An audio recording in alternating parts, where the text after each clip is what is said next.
Hello everyone. Welcome to Basic Electronic Circuits lecture number 1C. Today's topic is PN junction under reverse bias. So let us revise what has happened so far in the PN junction under equilibrium. So there was a P-type semiconductor, N-type semiconductor. Both the sides the doping was 10 is to 16 per centimeter cube. And whenever we joined the P and N junction together, there was diffusion of carriers first, then next the formation of the depletion layer. Next, there was a drift mechanism. And finally, the drift and diffusion mechanisms were balancing out each other. Okay. And with this, we have a depletion region of width W and built-in potential barrier VBI and inbuilt electric field also directed from right to left. And we have also seen the energy band diagram of PN junction under equilibrium. So we have a band bending near the inside the depletion region indicating the presence of electric field. And the barrier potential for the carriers to travel from N side to P side and from P side to N side will be Q into VBI. Now, let us see now, concentrate our attention to reverse bias. So when is the PN junction reverse bias? PN junction is reverse bias whenever we apply a negative potential to the P side and a positive potential to the N side. So we say that a PN junction is supposed to be reverse bias. And in PN junction reverse bias, your electric field is directed due to the applied potential from right to left. Now, what will happen? Let us see now.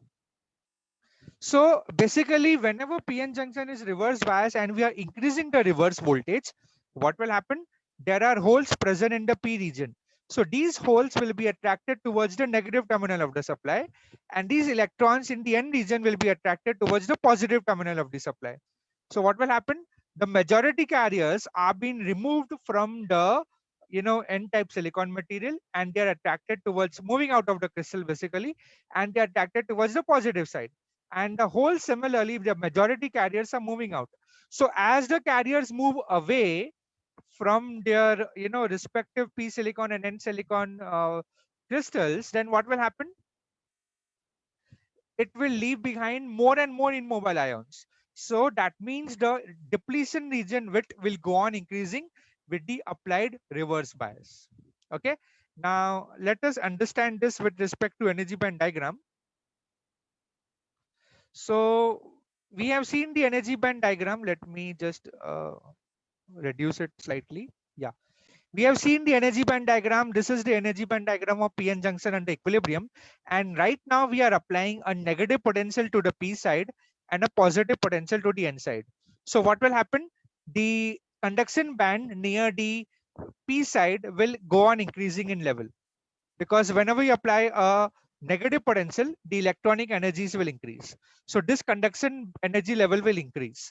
Whereas N side has been given positive energy level. That means my conduction level over here, energy level will reduce. Okay, so here it will increase, here it will reduce. So eventually what is happening? The conduction energy level over here increases, and here it is decreasing. So we have a very wide band gap over here. Okay, sorry, not band gap, the potential barrier is very wide now. So this is the potential barrier right now. Okay, this is the amount of potential barrier we have, much greater than the last time. Similar thing will happen for the valence band. Okay, so for the valence band, this energy level will increase since we are applying a negative. So whenever we apply a negative potential, since these are electronic energies in the y direction, the energy will go on increasing. And positive potential will reduce the energy level. So for the valence band, this energy level will increase and this energy level will decrease. But eventually, this is what will happen. So again, we have a very large potential barrier now. Okay, exactly reverse of forward bias. Let us come back to the PDF. Okay, so what happens in the PN junction when it is reverse bias? Number one thing happening is the barrier potential over here is increasing. So it might become more difficult for the electrons in the N region to diffuse towards the other side, that is P region. Now let us see our attention to the energy band diagram of PN junction under reverse bias. So this is the PN junction under reverse bias as we have discussed over here, right? So here we see there is the the increased potential barrier. Earlier it was in equilibrium Q into VBI. Now it has become Q VBI plus VA. Okay, and there is a separation of quasi-Fermi levels also happening. So EFP minus EFN will become Q into VA, which is the applied potential. Okay, or we can say EFN minus EFP is minus of Q VA, because the applied potential is negative. So this is how the energy band diagram will look like. Due to this, what will happen is, one of the result is that the depletion region width is also increasing. As you can see earlier, the depletion region width was smaller. Now it has widened up. So as we go on increasing the applied potential reverse bias more and more, there will be more increase in the height of this barrier potential. Okay. So what will be the effect? What will be the effect of this? In reverse bias, the diffusion process will possibility will reduce. Why? Let's see. So now we know that there are plenty of electrons in the conduction band in the n side, right? But since we are increasing the barrier by increasing the reverse bias, only the carriers which are marked in yellow over here will be eligible to transfer or diffuse towards the p side. So the electrons over here, present over here, see a very large barrier to cross or to overcome to reach to the p side, to diffuse and reach to the p side. Okay, and even if some electron reaches this high level, now this is a very unlikely situation, because for the electron to reach from here to here, it requires a high energy, and electron itself cannot attain a high energy level. Okay, so this is very unlikely situation that out of these large number of electrons, few of them will be having a high energy, and they will be traveling towards the diffusing across the p side. So what is the result? The conclusion is we have a negligible diffusion possibility. So in case of reverse bias, diffusion, transport of carriers by diffusion is very, very rare, almost negligible. But what will happen now? What will happen to the drift process?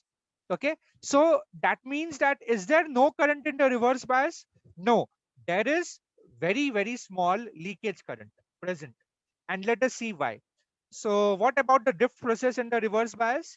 So what really happens is, since there are minority carriers present in the p region, that those are those are electrons, and the minority carrier holes which are present in the n region, their concentration is very, very low, extremely low. But in this case, since the build-up electric field is directed from right to left, the applied electric field is also directed from right to left, and so the net electric field will be quite powerful within the depletion layer. Okay, that also directed from right to left. So what will happen, as soon as some of these minority carriers slightly enters the depletion region, they will be swept away to the n region by the very powerful electric field present in the depletion region. Okay, similarly these holes, they are very few, but if they somehow come near to the depletion region, they will be swept away onto the other side, onto the p region, by the very powerful electric field. Since the electric field is directed from right to left, the electrons will go away from the electric field, and the holes will move towards the direction of electric field. Okay, so why is there current flow in reverse bias very, very low? The reason is that the minority carrier concentration in reverse bias is also very, very low, and we have seen that in the PN junction under equilibrium process, the minority carrier concentration is almost negligible. So what is the result of all this? The result of all this is that when we apply a reverse bias, that means the VD voltage will be negative. There is a very small amount of current which is flowing, which we call it as a small leakage current. And over here, there is no diffusion process at all, because that is possibility of diffusion is negligible. There is small leakage current is only due to the drift process. But this small leakage current will be nanoamperes, will be very, very, very, very small. Okay, so in summary, when the PN junction is reverse bias, appreciable current flows, very, very, very, very small current flows, tiny drift current flows in the nanoampere range. Okay, so diffusion process is negligible in the reverse bias. So here actually it should be written in summary, when the PN junction is reverse bias, very negligible current flows. Okay, that will be in the form in the amplitude of nanoamperes. Nanoamperes is 10 raised to minus 9 amperes, which is extremely small. And in the reverse bias, we are saying the depletion region width increases because the minority charge carriers are pulled out of the bulk of the material. Okay, so this is what is happening over here. And this we have already discussed. With the increase in the reverse bias, the drift current will not increase much and remain almost constant in the nanoampere range for silicon material.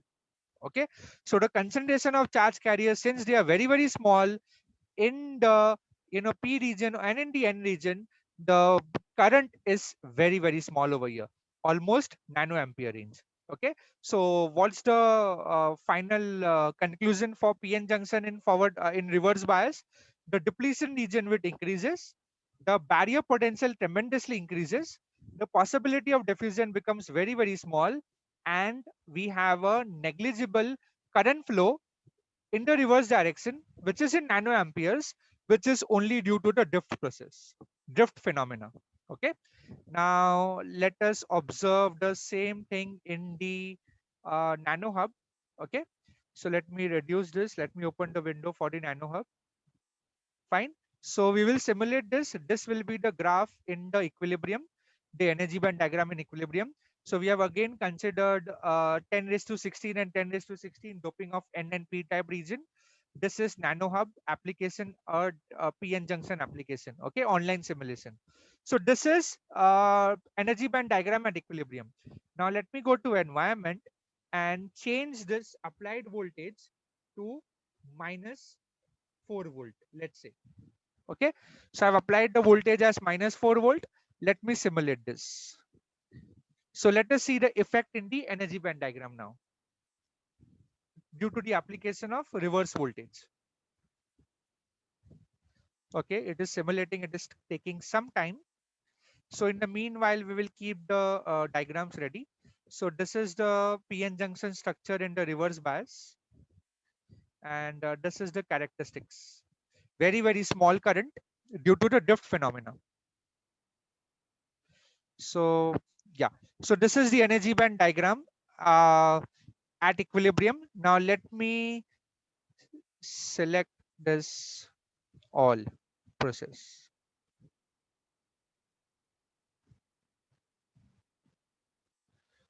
Okay,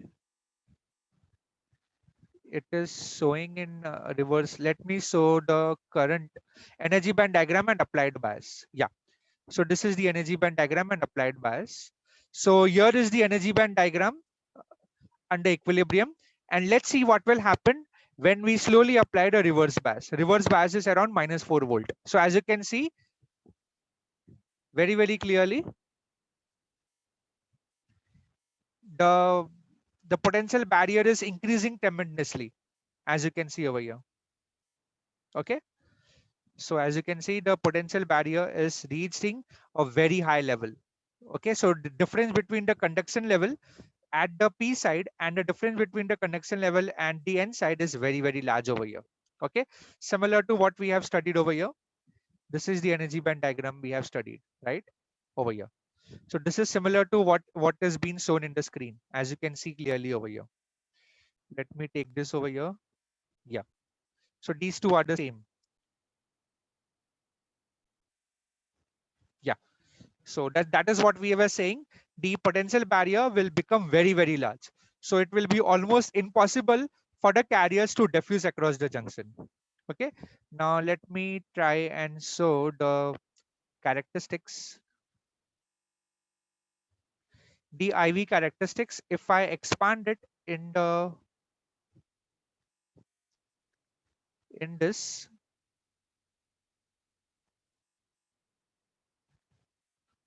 okay, if I keep a cursor over here, as you can see, it will be very, very small current.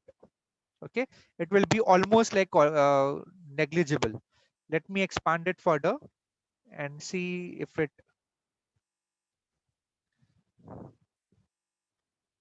yeah, it is hardly showing anything because this axis is meant for milliamperes range. Okay, it's a current density, but whatever it is showing.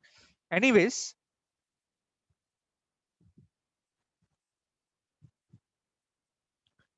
So over here, the current is almost negligible. And what the important thing which we wanted to see was the energy band diagram.